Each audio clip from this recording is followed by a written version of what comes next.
আর dear viewers, যারা ভিডিওটা দেখছেন, আজকে তালের শ্বাস নিয়ে কথা বলবো। এটাকে তালের আষাঢ়ি বলে আমাদের ময়মনসিংহে মানুষ, অনেক জায়গায় তালের লাপাও বলে, অনেক জায়গায় টেডি পাম্প বলে, অনেক জায়গায় আইস পাম্প বলে। যাই হোক, যেই নামে চিনেন না কেন, এটাও পানি সমৃদ্ধ একটা খাবার।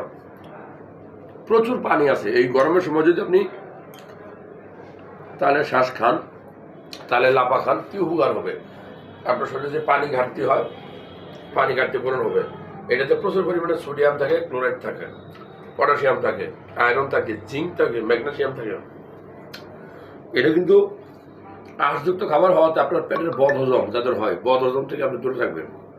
তো আমি বলবো যে আপনার শরীরের শুক্রাণু বা টেস্টোস্টেরন বাড়ানোর জন্য এই তালের লাপা গুরুত্বপূর্ণ ভূমিকা পালন করে। সো আপনারা যারা এই তালের লাপা বা তালের হাঁস বা তালের আষাঢ়ি বা তালের শ্বাস খান নাই, দয়া করে আপনি নিজেও খাবেন, আপনার সন্তান বাবা মাকে খাওয়াবেন।